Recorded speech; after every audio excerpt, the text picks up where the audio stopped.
The stars looked different from this far out. Captain Jake Morrison stood on the bridge of the horizon's edge and watched the massive station grow larger on the view screen. It was bigger than anything humans had ever built. The structure stretched for miles in every direction, gleaming metal and strange lights that pulsed in colors he had never seen before. "We're being hailed, Captain," said Lieutenant Sophie Blake from her station. She was young, barely 30, but she had proven herself during the long journey from Earth. Her fingers moved quickly across the console. Jake straightened his uniform. This was it. First contact with the galactic community. Everything humanity had worked for came down to this moment. "Open the channel!" The view screen changed. Instead of the station, it now showed a creature that looked like a giant insect standing upright. It had 4 arms, compound eyes that shimmered like oil on water, and mandibles that clicked as it spoke. The translation software turned its sounds into words Jake could understand. "Welcome to Caldris Prime Station. I am Ambassador Velrith of the Gentari people. We have been expecting you." Jake tried not to stare. He had seen pictures and videos during the preparation, but seeing an alien in real time was different. "Thank you, Ambassador. I'm Captain Jake Morrison of Earth. We're honored to be here. Please dock at Bay 17. We have prepared quarters for you and your delegation." The ambassador's mandibles clicked again. "I must warn you that there are protocols to follow. The Caldrith Council takes integration of new species very seriously." "We understand. We'll follow all the rules." The channel closed. Sophie let out a breath she had been holding. That was intense. "That was just the beginning," Jake said. He pressed the comm button. "Dr. Walsh, please report to the bridge."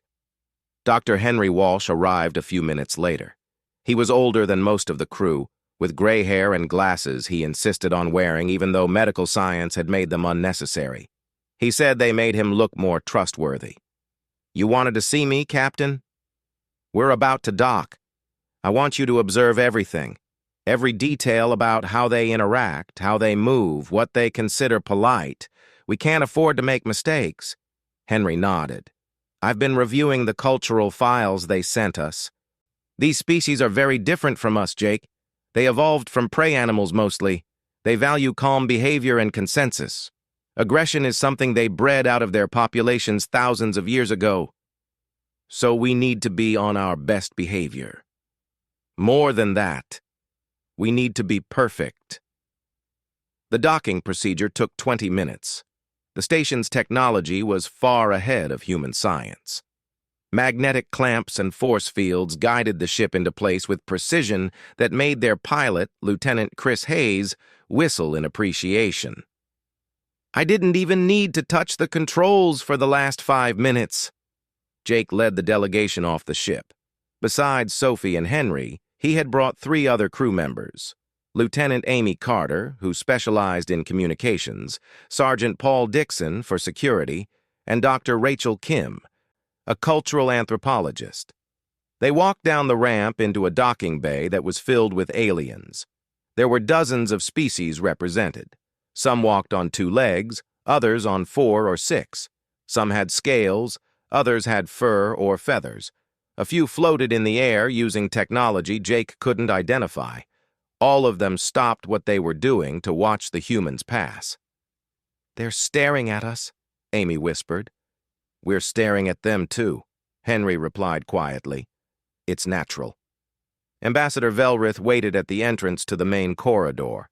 Next to him stood a creature that looked like a snake crossed with a dragon, covered in green scales and standing on 2 powerful legs. It had small arms tucked against its chest and eyes that seemed to see everything. "Captain Morrison, this is Quizroll, my aide. He will help you navigate the station during your stay." Quizroll bowed his head. His voice was smooth and deep. "Welcome, humans. Please follow me. The Council has arranged accommodations in the diplomatic quarter." They walked through corridors that seemed to stretch forever. The station was a city in space, Shops and restaurants lined the walkways. Aliens of every description went about their business. Some glanced at the humans with curiosity, others with what might have been concern. "Your arrival has caused quite a stir," Quizroll said as they walked. "It has been 50 cycles since a new species was considered for membership in the Caldreth Council." 50 cycles? Rachel asked. "How long is a cycle?" "Approximately 3 of your years." Jake did the math in his head. 150 years. That was longer than humans had been in space at all. "Why so long?" "The galaxy is well explored," Velrith explained from the front. "Most species capable of spaceflight have already been contacted. You humans are unusual. You developed faster-than-light travel very quickly compared to most races." "We're motivated learners," Jake said. "Yes, we have noticed this about you. Your species seems to accomplish things rapidly. It is one reason the Council is interested but also cautious." They reached the diplomatic quarter. The rooms were spacious and had been modified to accommodate human needs. There was Earth-standard gravity, oxygen mix, and even furniture that looked almost normal. Someone had done their research. "Rest tonight," Velrith said. "Tomorrow you will present to the Council. They will want to know everything about humanity, our history, our culture, our intentions in the galaxy. Be prepared for difficult questions." After the ambassador and his aide left, the team gathered in the common room. Jake looked at each of them. "Thoughts?" "They're scared of us," Sophie said immediately. "Did you see how some of them looked at us? Like we might attack at any moment." "They have reason to be cautious," Henry said. He had pulled up files on his tablet. "I've been reading their history. The Caldreth Council was formed after a great war 3,000 years ago. 12 species nearly destroyed each other. They decided that peace was the only way forward. Since then, they've carefully selected which species to allow into their group. They only want peaceful races." "And they think we're not peaceful," Amy said. "Our history doesn't help," Rachel added. "We've fought more wars in the last century than most of these species have fought in their entire existence." Jake sat down heavily. "So how do we convince them we're not a threat?" "We tell the truth," Henry said. "Yes, we fight. Yes, we're aggressive compared to them. But we've also learned to channel that into positive things. We don't start wars anymore. We've unified Earth under one government. We explore instead of conquer." "Will that be enough?" Paul asked. The security sergeant had been quiet until now. "It has to be," Jake replied. The next morning, they were escorted to the council chamber. It was enormous, with seats arranged in a semicircle rising up like an amphitheater. 12 seats for 12 species. Each seat was occupied by a representative who looked down at the small platform in the center where Jake and his team stood. Ambassador Velrith made the introductions. Each council member was from a different species, and each had a name Jake knew he would never remember correctly. But he tried. There was Councilor Nashira, the Sethkar representative who looked like a large serpent with intelligent eyes. There was Councilor Mevrin, a floating jellyfish-like creature who communicated through color changes on its transparent skin. There were others, each more alien than the last. "Captain Morrison," Velrith began, "please tell the council about humanity." Jake had prepared a speech. He talked about Earth, about how humans had evolved, about their history and their achievements. He talked about art and music and literature. He talked about science and exploration. He tried to present humanity in the best possible light. But the questions that followed were hard. Councilor Mevrin asked about warfare. Another counselor asked about crime rates. A third wanted to know about human aggression and whether it could be controlled. Jake answered honestly. Yes, humans had a violent past. Yes, they still struggled with aggression. But they were learning. They were growing. They wanted to be better. The council seemed unsure. They thanked Jake for his presentation and said they would deliberate. As the team left the chamber, Jake could hear them arguing among themselves in languages the translation software couldn't quite handle. "That could have gone better," Sophie said. "Or worse," Henry offered. That evening, Ambassador Velrith visited their quarters. He looked troubled. "Captain Morrison, the Council has decided to extend an invitation. They want to see humans in a more natural setting. They have asked that you bring some of your young to visit. Children who can interact with our younglings. They believe this will help them understand your species better." Jake felt a chill. "Children? You want us to bring children here?" "It is how we judge species. How they raise their young tells us much about their nature. Will you agree?" Jake thought about it. What choice did he have? "Yes, we'll bring children. When?" "As soon as you can arrange it. The Council is eager to proceed." After Velrith left, the team looked at each other with concern. "This could be a disaster," Rachel said. "Human children are nothing like their children." "I know," Jake replied, "but we don't have a choice. Contact Earth. Tell them to send the Academy students, and pray this works out." The transport ship arrived 3 days later. Lisa Harper stepped off first, followed by 20 excited students ranging from 12 to 15 years old. They had been chosen from Earth's Orbital Academy, selected because they had good grades and excellent behavior records. They were supposed to represent the best of human youth. Jake met them at the docking bay. Lisa looked nervous. She was a good teacher, experienced and patient, but this was far outside anything she had trained for. "Captain Morrison, are you sure about this? These are just kids? The Council wants to see how we raise our young. These students are our best chance to show them that humans can be civilized." Jake looked at the children. They were staring at everything with wide eyes. A few were pointing at the aliens walking past. "Listen up, everyone. You're ambassadors for Earth now. That means best behavior. Understand?" "Yes, sir," they chorused. Among the students was Danny Chen, a thin boy with glasses who wanted to be an engineer. Next to him stood Kyle Rogers, athletic and confident, always ready with a joke. Maria Santos was there too, quiet but curious, with a notebook already out to record observations.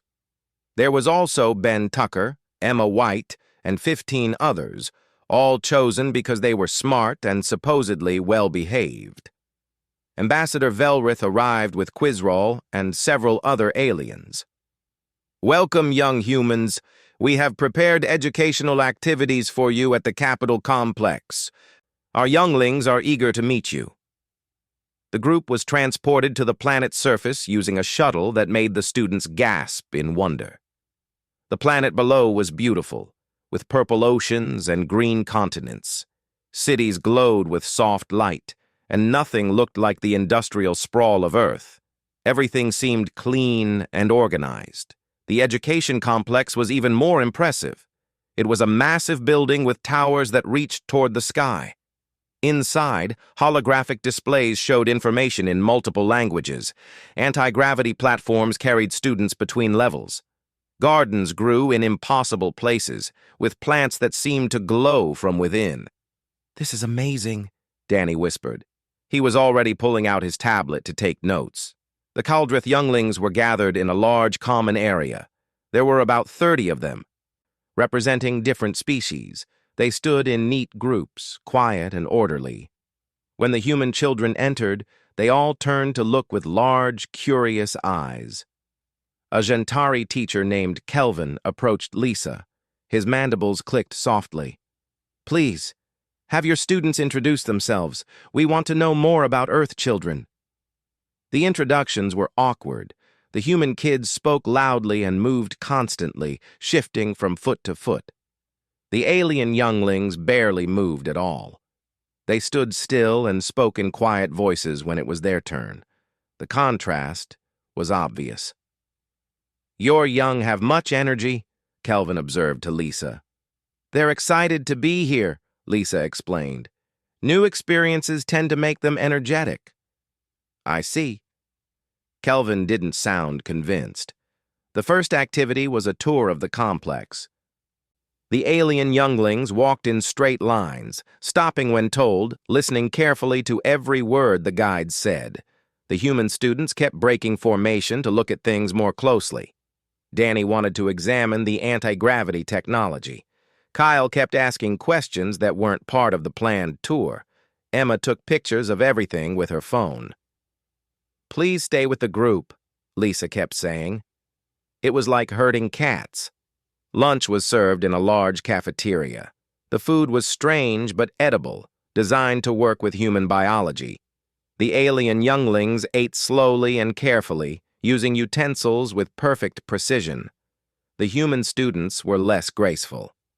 Kyle dropped his fork twice. Maria tried to eat with her hands before Lisa stopped her. There was laughter and conversation from the human table, while the alien younglings ate in near silence. "Are they always this loud?" asked a Sethkar youngling named Sivra. She sat near Maria, watching the humans with confused eyes. "This is pretty normal for us," Maria said. "Are you always this quiet?" "Yes, it is proper behavior." Maria looked around at the silent alien students. "Don't you get bored?" Sivra seemed puzzled by the question. "Bored? Why would we be bored? We are learning and eating.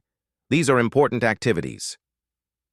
After lunch, the real problem started. Kelvin had organized games as a way for the younglings to bond. He explained a traditional Kaldrith game that involved moving colored stones on a board according to complex rules. It required patience, strategy, and careful thought. The human students tried. They really did. But after 10 minutes, Danny was fidgeting. Kyle was yawning. Several others were looking around for something more interesting to do. "This is kind of slow," Ben Tucker whispered to Kyle. "Yeah. Do they have anything that's actually fun?" Kelvin heard them. "Is something wrong?" "No, sir," Kyle said quickly. "It's just this game is pretty calm. Do you guys ever play anything more active?" "Active?" Kelvin's mandibles clicked with confusion. "What do you mean?" "You know, running around, competing, stuff like that." The alien teacher looked at Lisa. "Your young wish to engage in physical activity?" "Kids need exercise," Lisa said. "Back on Earth, they play games that involve running and movement. It helps them burn energy. We have a recreation arena. Perhaps they would like to see it?" The arena was a large open space with soft flooring and various equipment. The alien younglings used it for gentle activities, light exercise, and coordinated movement practice. Nothing too strenuous or competitive. "This is perfect," Kyle said. He looked at the other human students. "Hey, want to play capture the flag?" "What is this game?" Sivra asked. Kyle explained the rules with growing excitement. 2 teams, each with a flag placed on their side of the arena. The goal was to capture the other team's flag and bring it back to your side without getting tagged. If you got tagged in enemy territory, you were out until a teammate freed you. "It sounds violent," said a Gentari youngling named Trevix. "It's not violent," Danny said. "It's just competitive. It's fun." The alien younglings looked uncertain, but they didn't want to offend their guests. Kelvin gave permission, though he looked worried. "Please be careful. Our young are not accustomed to rough play." The teams were mixed, aliens and humans together. Kyle and Danny were on opposite sides. Maria joined Kyle's team. They used colored vests to mark who was on which team. What happened next would become famous across the Kaldrith Council, though not in a good way. The human students exploded into action. They ran at full speed, shouting to their teammates, developing strategies on the fly. Kyle dodged around a group of alien younglings who stood frozen in shock at the sudden movement. Danny sprinted across the arena, faster than any of the aliens had ever seen a youngling move. Maria saw the opposing team's flag and made a run for it. A Sethkar youngling named Parvek tried to tag her, but she juked to the side and kept going. She grabbed the flag and turned to run back. but Trevix was in her way. Maria didn't stop. She lowered her shoulder and pushed past him. Trevix, who had never experienced physical contact like that in his life, fell down and started crying. "Sorry!" Maria shouted, but she kept running. She was 3 steps from safety when her foot caught on one of the alien students who had crouched down in fear. Maria went flying, hit the ground hard, and slid across the soft floor. When she stopped, her knee was badly skinned and bleeding. "Maria!" Lisa started to run toward her, but Maria just laughed. She got up, blood running down her shin, and held the flag high. "We scored!" Kyle's team cheered. The human students on both sides were grinning, breathing hard, covered in sweat.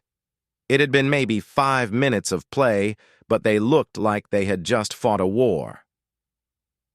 The alien younglings were in shock. Several were crying. One had fainted. Others stood frozen, unable to process what had just happened. They had never experienced anything like this. In their cultures, younglings didn't compete aggressively. They didn't tackle each other. They certainly didn't keep playing when injured. Kelvin rushed into the arena with other teachers. "Stop! Stop this immediately!" The human students stopped, confused. "What's wrong?" Kyle asked. "What's wrong? Look at them!" Kelvin pointed at the alien younglings, many of whom were being comforted by teachers. "Your behavior is unacceptable. You injured your peers. You showed no concern for their well-being." "But Maria's the one who got hurt," Danny said. "And she's fine. Right, Maria?" Maria nodded, still smiling despite the blood. "It's just a scrape. I've had worse." This didn't help. The alien teachers looked horrified. Lisa tried to apologize, but the damage was done. Medical staff arrived to treat Maria's knee and to check on the traumatized alien younglings. Kelvin contacted Ambassador Velrith immediately.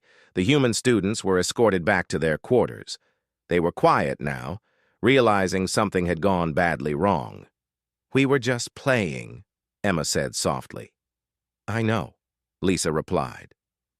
"But they don't see it that way."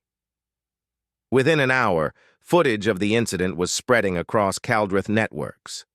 Humans were shown playing with what looked like brutal violence. The image of Maria getting up bloody and laughing was everywhere. Commentary called them dangerous, uncontrollable, savage. Jake watched the footage in his quarters with his team. Sophie had her head in her hands. Henry was analyzing the video with a troubled expression. Rachel looked like she might be sick. "They're going to expel us," Amy said. "They're going to declare humans too dangerous for the galactic community." "Maybe we are," Sophie said quietly. "No." Jake stood up. "We're not dangerous. We're just different. And we need to make them understand that." Ambassador Velrith contacted them that evening. His voice was cold. "Captain Morrison, the Council has convened an emergency session. Your species will answer for this incident. You will appear before them tomorrow. I suggest you prepare a very good defense." The channel closed. Jake looked at his team. "Get Lisa and some of the students. We need to figure out exactly what happened and why. If we're going to defend humanity, we need to understand what we're defending." The council chamber felt different this time. When Jake had first stood here, there had been curiosity in the air. Now there was only anger and fear. The 12 council members sat in their elevated seats, looking down at him like judges ready to deliver a sentence. The gallery behind them was packed with observers from dozens of species, all wanting to see what would happen to the humans. Jake stood alone on the central platform. The council had forbidden anyone else from the human delegation to speak. Sophie, Henry, and the others sat in the observer section, their faces tight with worry. Lisa was there too, with her students. The kids looked scared now, finally understanding the consequences of their actions. Ambassador Velrith opened the proceedings. His voice echoed in the large chamber. "Captain Morrison, 3 days ago we welcomed human younglings to our world as a gesture of trust and friendship. We hoped to see that your species could be gentle, that your youth showed the potential for peaceful coexistence. Instead, we witnessed violence. The large screen behind Velrith lit up. It showed footage from the arena. The human students running, shouting, colliding with alien younglings. It showed Trevix falling and crying. It showed Maria hitting the ground and bleeding. The footage was edited to make it look as brutal as possible. Multiple younglings were traumatized, Velrith continued. One suffered physical injury. Medical staff reported that several alien children are still receiving psychological treatment. Your cubs, Captain Morrison, bite. They hurt those around them without remorse. How can we allow such a species into our peaceful community? Murmurs of agreement rippled through the gallery. Jake could see it in their faces. They had already decided humans were too dangerous. This trial was just a formality. Before I respond, Jake said carefully, may I ask a question? Velrith's mandibles clicked. Proceed. You said Maria injured someone. Who did she injure? She collided with youngling Trevix, causing him to fall. But Trevix wasn't hurt, was he? No broken bones, no cuts, no bruises. He was traumatized by the aggressive contact. So the only person who was actually physically injured was Maria, a human, who hurt herself. Velrith paused. That is correct. And after she was injured, what did she do? She continued playing, which shows a disturbing lack of self-preservation and concern for her own well-being. Jake took a deep breath. This was it. The moment that would determine humanity's future in the galaxy. Ambassador Council members, I need you to understand something. You're judging us by your standards, but we're not you. We never will be. And that's not a bad thing. Explain, said Councillor Nashira from her seat. The Sethkar representative's eyes were fixed on Jake. Every species in this chamber evolved differently. Most of you came from prey animals. You survived by being cautious, by avoiding danger, by forming peaceful groups where everyone cooperated. That's why your younglings are quiet and gentle. That's why rough play seems violent to you. It's in your nature to avoid conflict. Jake gestured to himself. Humans evolved differently. We came from pursuit predators on a planet that was trying to kill us every single day. Everything on Earth was dangerous. The weather, the animals, the plants, even the water. We survived because we were tough, because we didn't give up, because we learned to compete and fight and push through pain. That sounds like justification for violence, said another counselor, a floating creature whose name Jake couldn't pronounce. No, it's an explanation for resilience. When Maria fell and scraped her knee, she got back up because that's what humans do. We fall, we bleed, we get back up. It's not that we don't feel pain or don't care about our well-being. It's that we've learned pain is temporary and fear is something you push through. Jake pointed at the screen, which still showed frozen footage of the game. You see violence. I see children playing. Yes, they were rough by your standards. Yes, they were competitive. But they weren't trying to hurt anyone. They were trying to win a game, to challenge themselves, to have fun in the way humans have fun. They made our younglings cry, Velrith said. They caused distress and trauma. And I'm sorry for that. Truly. We should have been more careful. We should have explained better what human play looks like. But you can't condemn an entire species because our children play differently than yours. The chamber was quiet. Jake could see some of the counselors shifting in their seats, uncertain now. He pressed forward. You said our cubs bite. You're right. They do. But let me tell you what that means. It means they're strong. It means they don't break easily. It means when something goes wrong, they can handle it. Strength and violence are often the same thing, said Counselor Mevrin, the jellyfish-like being whose skin flashed with colors as it spoke. Are they? Jake challenged. Tell me, in your 3,000 years of peace, have you ever faced a real threat? Have you ever encountered something that wanted to hurt you, that couldn't be reasoned with or negotiated with? The counselors looked at each other. No one answered. That's what I thought. You've been lucky. You've had peace for so long you've forgotten that the universe isn't always kind. But that luck won't last forever. Someday, something will come along that you can't talk your way out of. And when that day comes, what will you do? We have defense forces, Velrith said, but his voice lacked confidence. Do you? Real warriors who know how to fight? Or security forces trained to handle disputes between peaceful species?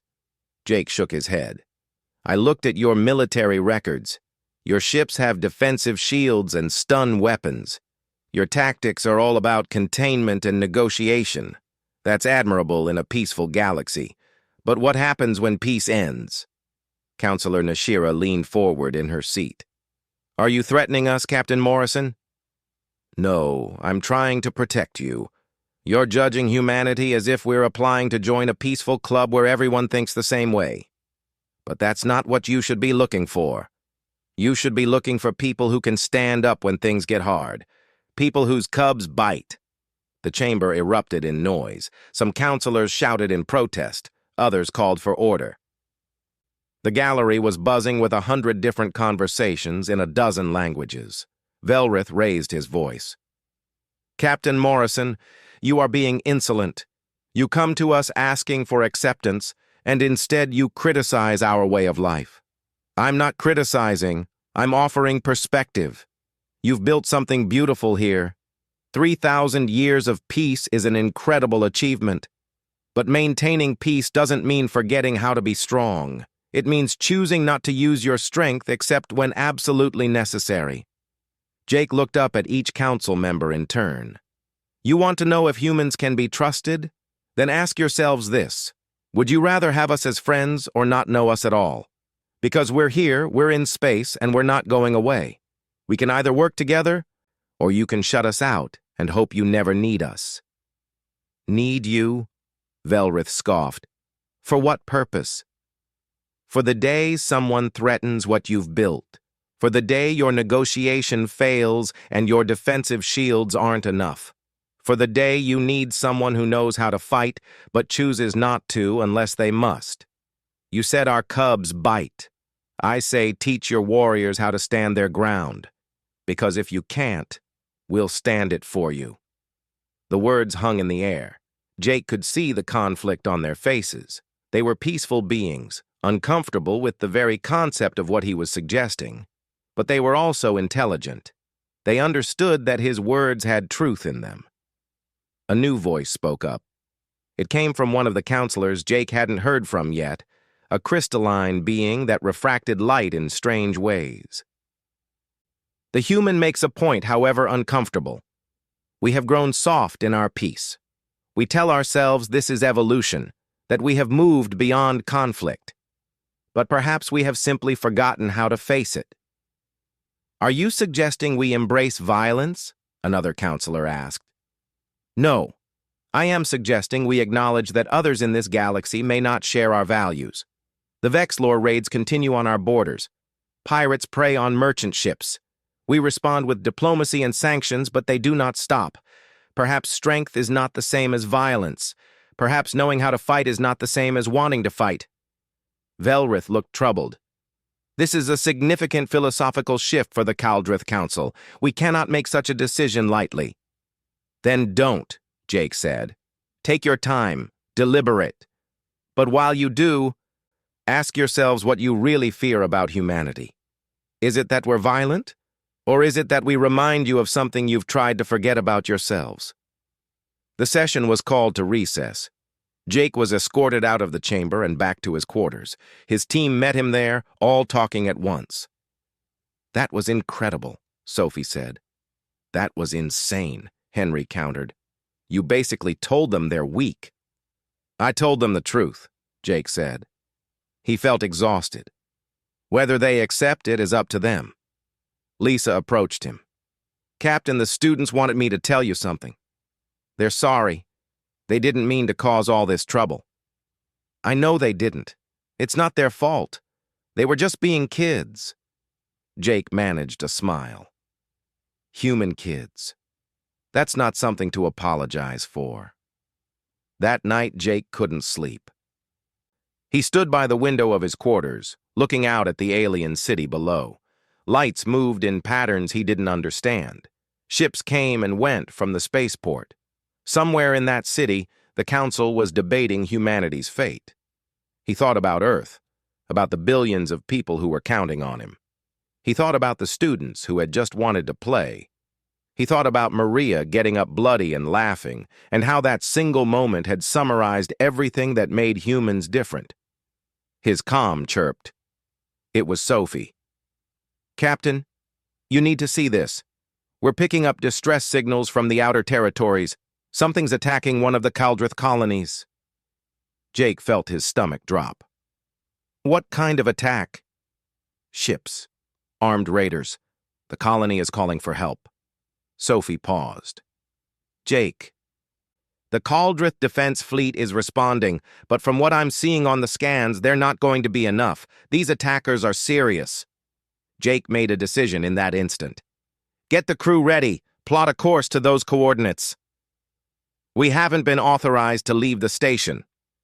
"I don't care. If people need help, we're helping them. That's what humans do." He grabbed his jacket and headed for the door. Behind him, the lights of the alien city continued their incomprehensible patterns, unaware that everything was about to change. The horizon's edge broke away from the station without permission. Alarms sounded as the ship powered up its engines and turned toward the outer territories. Jake knew this would cause problems, but he couldn't worry about that now. People needed help. "Captain, we're being hailed by station control," Amy said from communications. "They're demanding we stop and return to dock." "Ignore them. Sophie, how long until we reach the colony?" Sophie worked her controls quickly. "At maximum speed, 40 minutes. But Jake, the Kaldrith Defense Fleet will get there first. We might not be needed." "Let's hope you're right." The crew worked in tense silence as the ship jumped to faster-than-light speed. Jake watched the stars stretch and blur outside the view screen. He thought about what they might be flying into. The distress signal had been frantic, desperate. Whatever was attacking that colony wasn't playing around. Henry came to the bridge. "Jake, I've been monitoring Kaldrith military channels. The defense fleet has engaged the raiders. It's not going well." "Show me." The view screen changed to show sensor data from the battle. 12 Kaldrith ships surrounded a mining colony built into an asteroid. They were facing off against 7 raider vessels that looked nothing like the sleek, elegant ships of the Council. These were brutal, angular craft covered in weapons. "Those are Vexler ships," Henry said. "I recognize the design from the cultural files. They're a species that rejected the Kaldrith Council centuries ago. They survive by raiding and taking what they want." As they watched, a Vexlor ship fired on one of the Kaldrith defenders. The defensive shields held for a moment, then collapsed. The Kaldrith ship went dark and began to drift. "They're not built for this," Sophie said quietly. "The Kaldrith have had peace for so long, their military is just for show. Those ships are basically armed transport vessels with shields. The Vexlor are built for war." Another Kaldrith ship was hit. Then another. The defense fleet was falling apart. Ships tried to retreat, but the Vexlor were faster. Within minutes, 5 Kaldrith ships were destroyed. 4 more were crippled and drifting. Only 3 remained, and they were falling back toward the colony in a desperate attempt to protect it. "The Vexlor are broadcasting to the colony," Amy said. She played the audio. A harsh, grating voice filled the bridge. "Attention, mining colony. You have 1 hour to surrender. Open your docks and hand over all valuable materials. If you resist, we will begin executing hostages. We already have 30 of your people from disabled ships. Comply or they die." The channel cut off. Jake felt rage building in his chest. These weren't soldiers fighting soldiers. This was terrorism, pure and simple. "How many people are on that colony?" he asked. "According to records, about 3,000, Henry replied. "Workers and their families, 6 different species represented." "And the Vexlor have hostages from the disabled ships?" "Yes. The crews that survived the attacks were captured when their ships went dead." Jake made his decision. Sophie, I want a full tactical analysis of those Vexlor ships. Find their weaknesses. Amy, try to contact the colony. Let them know help is coming. Henry, I need you to figure out Vexlor psychology. How do we make them back down? Jake, we're one ship, Sophie said. The Kaldrith sent 12 and they got destroyed. The Kaldrith don't know how to fight a real war. We do. Jake's voice was hard. These raiders think no one will challenge them. They think the whole galaxy is soft. Time to prove them wrong. The horizon's edge dropped out of faster-than-light travel at the edge of the system. Immediately, sensors lit up with warnings. The Vexlor had detected them and were turning to intercept. They're hailing us, Amy said. Put them through. The view screen showed a Vexlor commander. He looked vaguely reptilian, with scales and sharp teeth. His eyes were cold and calculating. Unknown vessel, you will turn back or be destroyed. This system is under Vexlor control. This is Captain Jake Morrison of Earth. You're attacking a peaceful colony and holding hostages. Release them and withdraw, or face the consequences. The Vexlor commander laughed. It was an ugly sound. Earth? Never heard of it. You must be new to the galaxy. Let me educate you, Captain. The Kaldrith Council is weak. They sent their best ships, and we crushed them. One more vessel will make no difference. Leave now, while you still can. Last warning, Jake said. Release the hostages and go. Or what? You'll write us a strongly worded letter? The commander sneered. No, I think we'll add your ship to our collection. Attack formation. The channel cut off. 3 Vexlor ships broke away from the colony and moved toward the horizon's edge. Here they come, Sophie said. Jake, they're charging weapons, multiple missile locks. Evasive pattern Delta, return fire when ready. What happened next would be studied in military academies for years to come. The horizon's edge wasn't a warship, but it had been built by humans who understood that space could be dangerous. It had armor designed to withstand impacts, it had kinetic weapons that could punch through shields, and it had a crew that knew how to fight. Sophie had spent years training for combat scenarios. She understood tactics, angles, and timing. As the Vexlor ships approached, she didn't meet them head-on like the Kaldrith had. Instead, she used the asteroid field for cover. The horizon's edge dove between 2 large rocks. The Vexlor followed, firing missiles. The missiles hit the asteroids instead of the ship, creating explosions that filled space with debris. Now, Sophie said. The horizon's edge came up hard, angling over an asteroid. The Vexlor ships were still focused on where the human ship had been. Sophie fired 3 precise shots, kinetic rounds traveling at incredible speeds. 2 hit the lead Vexlor ship's engines. The third punched through their bridge. The Vexlor ship went dark and began to tumble. The other 2 raiders broke off, suddenly wary. They weren't expecting that, Paul said from the security station. He had taken over weapons control. They thought we'd be like the Kaldrith. Easy targets. Let's educate them, Jake said. Sophie, take us around. I want a clear shot at their flagship. The horizon's edge moved like a predator. It used every piece of cover, every angle, every trick that human pilots had developed over centuries of warfare. The Vexlor tried to coordinate, but Sophie was always one step ahead. Another raider ship took damage to its weapon systems.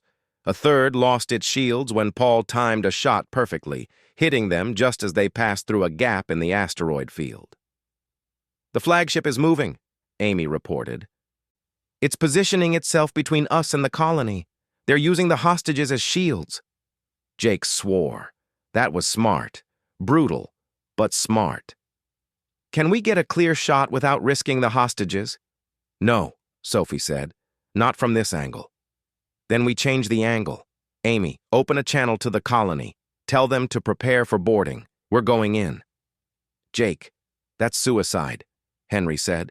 No, it's the only option. The Vexlor think we'll back off because of the hostages. We won't. We can't. But we need to be smart about it. Jake turned to face his crew. Listen up. We're going to punch through their lines and dock with the colony. Once there, we'll coordinate with the colonists to free the hostages. Paul, I want you and your security team ready for close quarters combat. The rest of you, keep this ship in one piece until we're done. Understood, they said in unison. The Horizon's Edge changed course, accelerating directly toward the flagship. The Vexlor commander appeared on screen again, his confidence shaken. What are you doing? Stop or we'll kill the hostages.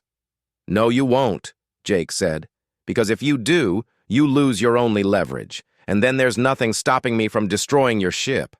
You're bluffing. Try me. The Horizon's Edge didn't slow down. It fired as it came, not at the flagship, but at the other Vexlor ships. Sophie's targeting was perfect. She took out engines, weapon systems, anything that would reduce the enemy's ability to fight without destroying the ships completely. The flagship tried to move, but it was too slow. The Horizon's Edge came alongside and fired magnetic grapples. The two ships locked together with a loud clang that echoed through the hull. Paul, you're up, Jake said. Paul and his security team, 5 trained soldiers, headed for the airlock. They were armed with weapons designed for close combat. As they prepared to breach, Jake opened a channel to the entire system. This is Captain Jake Morrison to all Vexlor forces. You came here thinking you could take what you wanted without consequence. You thought the Caldrith were weak, and maybe they are by your standards. But you forgot something. The galaxy is bigger than the Caldrith Council. There are other species out here, species that know how to fight. On the view screen, Jake could see Vexlor crew members scrambling inside their flagship. They hadn't expected anyone to actually board them. Your ships are disabled. Your flagship is compromised. You have one chance to surrender. Release all hostages immediately and prepare to be taken into custody. Refuse, and we'll come in and take them by force. Your choice. There was a long pause. Then the Vexlor commander's voice came through, all the arrogance gone. How? How did one ship defeat our fleet? Because we're human, Jake said simply. And our cubs bite, but we only bite when we have to. This is your last chance. Surrender. Another pause. Then the airlocks on the Vexlor flagship began to open. Crew members came out with their hands raised. The hostages were released, stumbling out into the docking bay of the colony, confused but alive. Paul's team secured the flagship without firing a shot. The other Vexlor ships, seeing their commander surrender, powered down their weapons. It was over. The entire battle had taken less than 40 minutes. Jake slumped in his chair, suddenly exhausted. Around him, his crew was celebrating. They had done it. 1 human ship against 7 Vexlor raiders, and they had won. Captain, we're being hailed by the colony, Amy said. They want to thank you. Later. First, make sure all the hostages are safe and the Vexlor are secure. Then we need to contact the Caldrith Council. They're going to be angry we left without permission, Henry said. They're also going to be grateful we saved 3,000 lives. Jake looked at the view screen, which now showed the damaged colony and the disabled Vexlor ships. Sometimes you have to break the rules to do what's right. Let's hope they understand that. The Caldrith reinforcement fleet arrived 2 hours later. 15 ships came out of faster-than-light travel, weapons ready, preparing to face the Vexlor raiders. Instead, they found the Horizon's Edge floating calmly near the colony, with 7 disabled Vexlor ships secured by magnetic locks and their crews in custody. Ambassador Velrith was aboard the lead ship. His voice came through the communication channel, shocked and confused. Captain Morrison, what happened here? We resolved the situation, Jake replied. All hostages are safe. The Vexlor have surrendered. Colony damage is minimal. Medical teams are treating injured crew members from the disabled Caldrith ships. No human casualties. There was a long silence. Jake could imagine the scene on Velrith's bridge. The ambassador and his crew staring at their displays, trying to understand how one human ship had accomplished what their entire defense fleet couldn't. We're sending teams to secure the prisoners and assist the colony, Velrith finally said. You and your crew will return to the station immediately. The council wishes to speak with you. I figured they would. The journey back to Caldris Prime Station felt different than the journey out. Jake's crew was exhausted but proud. They had proven something important, not just to the Caldreth but to themselves. Humans could be more than explorers or scientists. They could be protectors. Sophie came to Jake's quarters before they docked.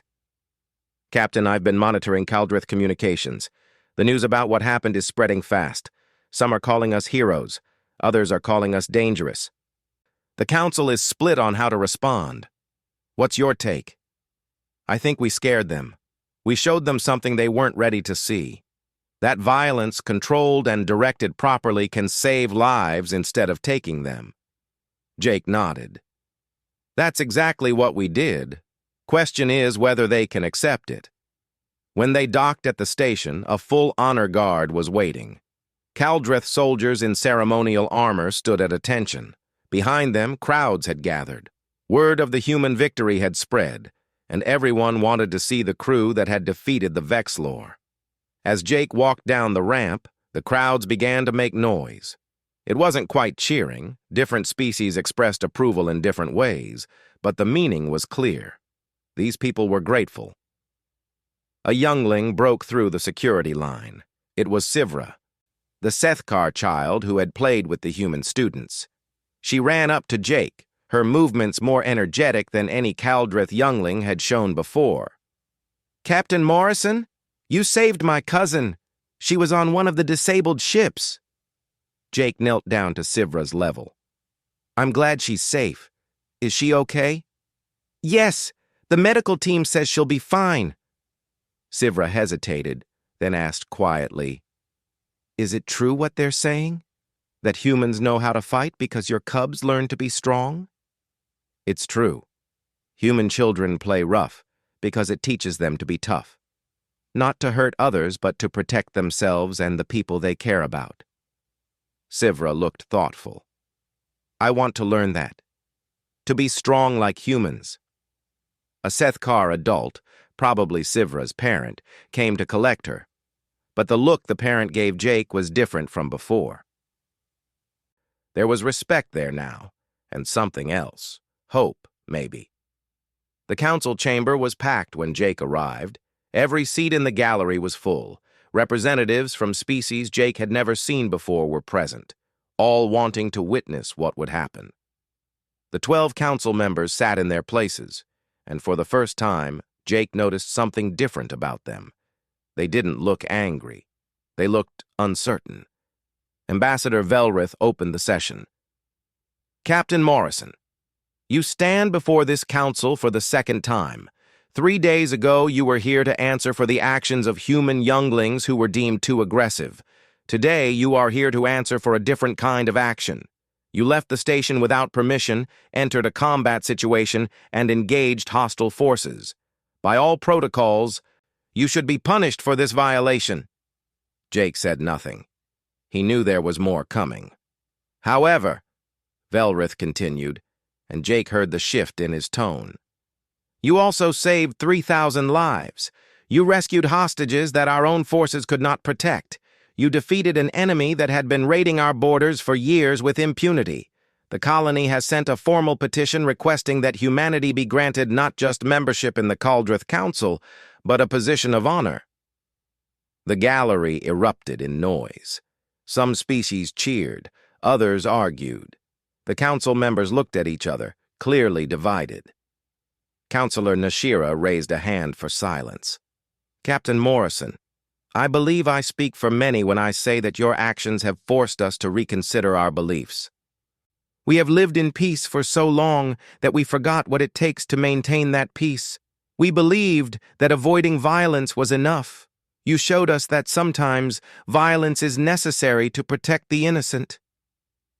With respect, Counselor, Jake said, I would say that force is sometimes necessary. Not violence for its own sake, but the willingness to use strength to protect others. There's a difference.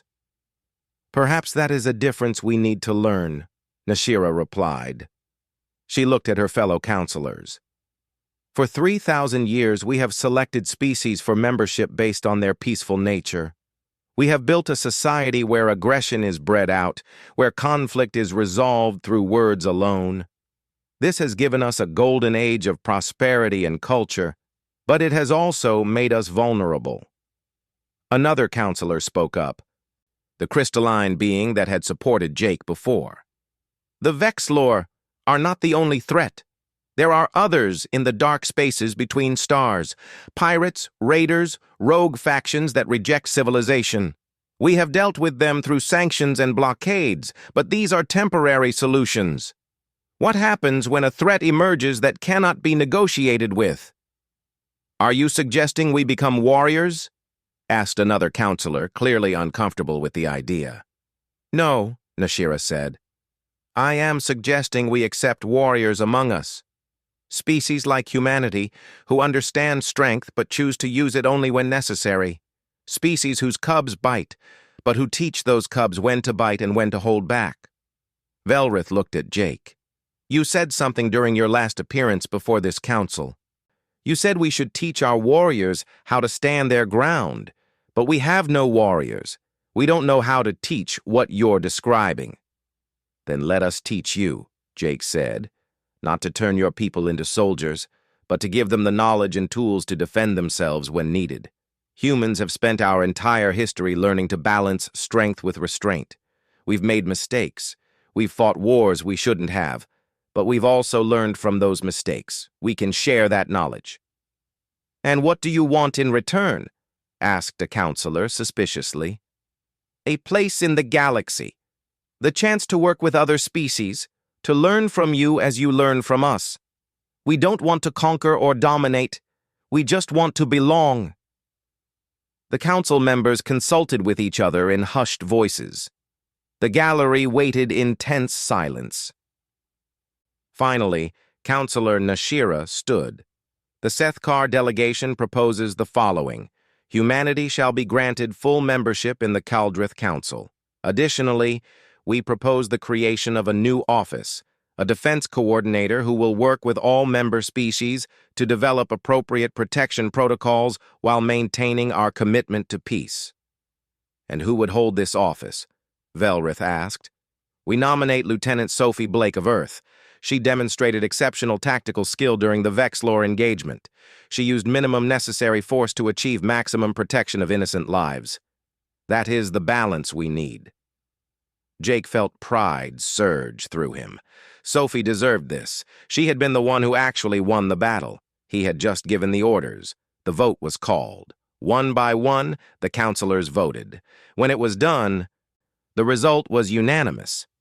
Humanity was accepted into the Kaldrith Council. Sophie Blake would become the first defense coordinator in the Council's 3,000-year history. The gallery erupted in celebration. Jake felt hands patting his back, tentacles touching his shoulder, various appendages expressing approval in ways he didn't quite understand. He looked up at Sophie in the observer section. She looked shocked, overwhelmed, and absolutely terrified. He gave her a thumbs up. She would figure it out. After the formal ceremony, there was a reception. Jake found himself surrounded by representatives from dozens of species, all wanting to talk to him. They asked questions about human culture, about how children were raised, about combat tactics and philosophy. Lisa Harper approached with her students. The kids looked different now. They stood taller, more confident. Danny spoke up. Captain Morrison, we heard what happened. You used what we did, the way we play, to help them understand humans better. You kids did nothing wrong, Jake said. You were just being yourselves. That's all anyone can ask. Maria stepped forward, her knee now healed. Sivra asked if I could teach her how to play Capture the Flag properly. She wants to learn to be tougher. Is that okay? I think that's great. Just remember to start slow. They're not used to playing like we do. Kyle grinned. Does this mean we're not in trouble anymore? You were never really in trouble, just misunderstood. Ambassador Velrith approached as the students walked away. "Captain Morrison, I owe you an apology. I judged your species too quickly. I saw aggression and assumed violence. I didn't understand that strength and kindness can exist in the same being." "You were trying to protect your people," Jake said. "That's not something to apologize for." "Perhaps not, but I should have been wiser." Velrith's mandibles clicked in what Jake had learned was their equivalent of a smile. "Your human saying about teaching warriors to stand their ground, I have been thinking about this. We have had peace for so long that we forgot how to stand at all. We simply hoped threats would go away. You reminded us that hope is not a strategy." "Hope is important," Jake corrected gently. "But so is preparation. You can hope for peace while preparing for war. That's not a contradiction. That's wisdom." The reception continued late into the night. Jake eventually found Henry on an observation deck looking out at the planet below. "Quite a day," Henry said. "Quite a week," Jake replied. "Do you think this will work? Humans and the Kaldrith working together?" "I think it has to. We need them as much as they need us. They have knowledge, culture, and technology. We have strength and the willingness to use it. Together, we're better than we are apart." "That's very optimistic. I'm a starship captain. Optimism is part of the job description." They stood in comfortable silence, watching the alien city lights below. Somewhere down there, human children were teaching alien younglings how to play. Somewhere, Sophie was being briefed on her new role. Somewhere, the Vexlor prisoners were being processed, and the rescued hostages were being reunited with their families. Jake thought about Earth, about how his mission had started with such uncertainty. He had come to the stars hoping humanity would be accepted. He never imagined they would be welcomed, not despite their nature, but because of it. His communicator beeped. It was a message from Earth, from the United Government. They had heard about everything that happened. The message was brief. "Well done, Captain. Come home when you're ready. The whole world is proud." Jake smiled. They would go home eventually. But not yet. There was too much to do here. Treaties to negotiate, training programs to develop, and friendships to build. The galaxy was vast and full of wonders. Humanity was just beginning to find their place in it. On the observation deck, Henry broke the silence. "You know what the strangest part of all this is? We came out here trying to prove we weren't dangerous. Instead, we proved that being dangerous isn't the problem. It's what you do with that danger that matters." "The cubs bite," Jake said softly. "But they know when to bite and when not to," Henry finished. "That's the real lesson." Below them, the alien city continued its nightly routine. Ships came and went. Lights moved in patterns. Life went on. But something had changed. The Kaldrith Council had opened its doors to a new kind of species. One that was strong, aggressive, and dangerous, but also kind, protective, and willing to stand up when others couldn't. The galaxy would never be quite the same. And that, Jake thought, was exactly how it should be. The end.